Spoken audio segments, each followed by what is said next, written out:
পূজাৰ স্পেচিয়েল হিচাপে আপোনালোকলৈ মই লৈ আহিছোঁ পূজাৰ দিনা খাব পৰাকৈ বন্ধাকবি নিৰামিষ ঘণ্ট। তাৰ কাৰণে মই এটা মিডিয়াম সাইজৰ বন্ধাকবি লৈছোঁ, সৰু সৰু 4টা আলু লৈছোঁ, বিলাহী, আদা, জলকীয়া, ধনিয়াৰ গুড়ি, গৰম মছলা, ৰঙা জলকীয়াৰ গুড়ি আৰু জিৰা গুড়ি, লগতো নিমখ হালধি আছে। এতিয়া চাওক মই এইখিনি কেনেকৈ বনাওঁ। এতিয়া মই বন্ধাকবি আৰু আলুখিনি, বিলাহী এইবোৰ সব জোখত কাটি ল'ম। কাটি আপোনালোকক মই দেখুৱাই আছোঁ কেনেকৈ বনাব লাগিব।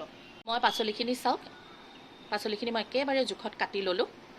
আলুখিনি মই এনেকৈ পিচ পিচ কৰি ল'লোঁ, বিলাহীও কাটি ল'লোঁ আৰু বন্ধাকবিখিনি বহুত বেছিও মিহি কৰি দিয়া নাই, এনেকৈ কাটি ল'লোঁ। এতিয়া চাওক ইয়াৰ পিছত মই কেনেকৈ কি কৰিছোঁ প্ৰচেছটো আপোনালোকক দেখাইছোঁ। একেবাৰে সহজ, খুব বেছি 10 মিনিটত আপোনালোকৰ এখন ধুনীয়া আঞ্জা ৰেডি হৈ যাব। বন্ধাকবিৰ ঘণ্ট একেবাৰেই সহজ বনাবলৈ। কেৰাহী গৰম হৈ গ'ল, ইয়াত মই মিঠাতেল দি ল'ম, বহুত বেছিও নিদিওঁ। তেল গৰম হৈ গ'ল, এতিয়া ইয়াতে মই পাঁচফোৰণ দি দিম। পাঁচফোৰণখিনি অকণমান ফুটোতেই মই ইয়াত কেঁচা জলকীয়া ভাঙি দি দিম।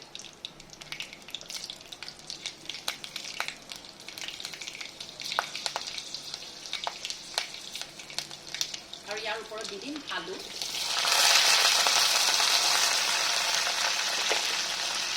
আলুখিনি মই অকণমান ভাজি ল'ম।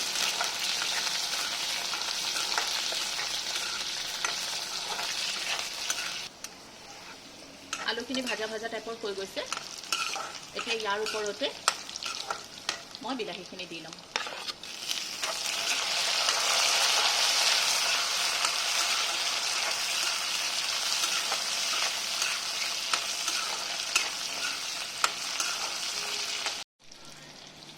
এতিয়া ইয়াৰ ওপৰত মই জোখৰ নিমখ দি ল'ম। যদি আপোনালোকে এনেকৈ আগত নিমখ দিওঁতে অকণমান দিগদাৰী হয়, তেতিয়াহ'লে একেবাৰে পিছত বন্ধাকবিখিনি ভজাৰ পিছত নিমখ দিব। যদি কাৰোবাৰ নিমখ দিওঁতে অকণমান প্ৰব্লেম থাকে, মানে কিমানটো দিলে জুচটো হ'ব নহ'ব।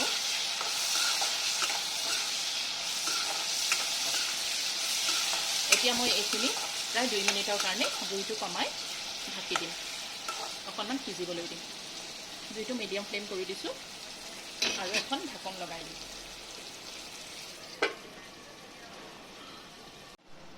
এতিয়া কেৰাহী উঠাই চাম, এইখিনি অকণমান ভজা ভজা নিচিনা হৈ গৈছে। এতিয়া ইয়াৰ ওপৰত মই এই কাটি থোৱা আদা টুকুৰা ৰুকি দিম। যিহেতু নিৰামিষ, সেইকাৰণে ইয়াত কোনো ধৰণৰ পিঁয়াজ, নহৰু ব্যৱহাৰ নকৰোঁ। একদম দুৰ্গা পূজা স্পেচিয়েল, আপোনালোকে ষষ্ঠীৰ দিনাখন, সপ্তমীৰ দিনাখন খাব পাৰিব।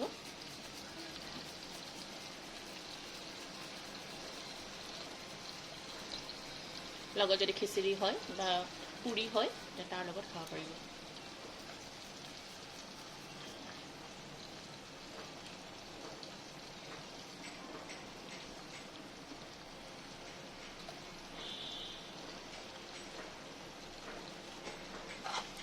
এতিয়া আদাখিনি দি মই অকণমান সময় এইখিনি ভাজ খাবলৈ দিম।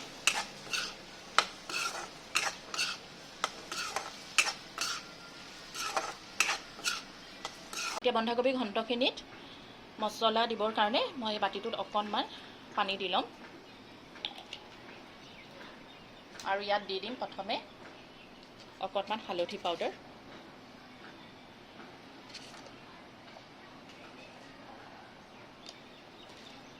আৰু এইখিনি মছলা দি দিম ইয়াত, জিৰা, ধনিয়া, লাল মিৰ্চ পাউডাৰ, আৰু এইখিনি ভালকৈ মিক্স কৰি ল'ম।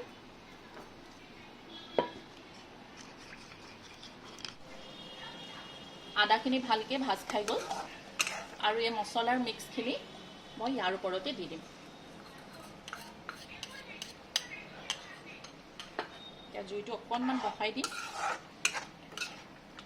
আৰু এইখিনি অকণমান সময় ভাজিম। আলু প্ৰায় ভাজা ভাজা হৈ গৈছে, অকণমান আছে আৰু।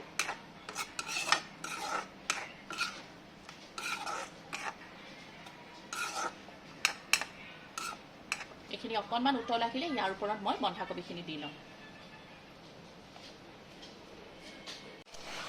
মছলাখিনি ইয়াৰ লগত ধুনীয়াকৈ মিক্স হৈ গ'ল। এতিয়া ইয়াৰ ওপৰত মই বন্ধাকবিখিনি দি ল'ম।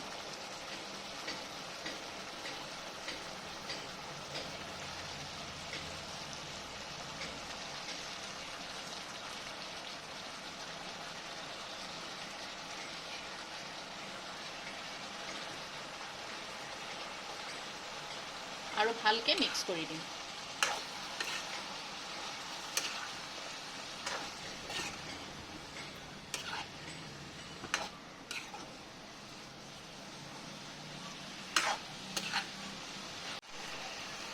এতিয়া মই এইখিনি ভালকৈ মিক্স কৰি ল'লোঁ। যিহেতু ঘণ্ট বনাইছোঁ সেইকাৰণে বন্ধাকবিখিনি যথেষ্ট কোমল হ'ব লাগিব, সেইকাৰণে মই এইখিনি ঢাকন মাৰি দিম।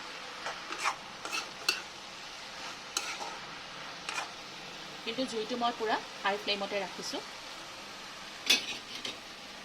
প্ৰায় 2 মিনিটৰ কাৰণে এইখিনি মই ঢাকন মাৰি দিম। এতিয়া পুনৰ ঢাকনি উঠাই চাম।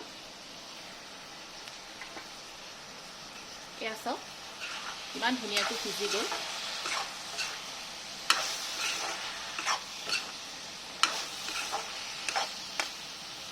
আলু সিজি গ'ল খুব ধুনীয়াকৈ। এয়া এতিয়া মই গেছটো অফ কৰি দিম আৰু ইয়াৰ ওপৰত মই দি দিম 1 চামুচ গৰু ঘি।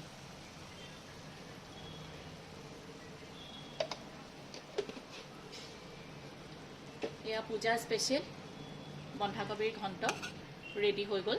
আপোনালোকে এনেকৈ খিচিৰিৰ লগত বন্ধাকবিৰ ঘণ্ট বনাই খাব পাৰিব। খাবলৈ খুবেই ভাল হয়। যদিও ইয়াত পিঁয়াজ নহৰু একো দিয়া নহয়, কিন্তু খাবলৈ খুবেই ভাল। এবাৰ খাই চাব আৰু মোক কমেণ্টৰ মাধ্যমত জনাব আপোনালোকে কেনেকুৱা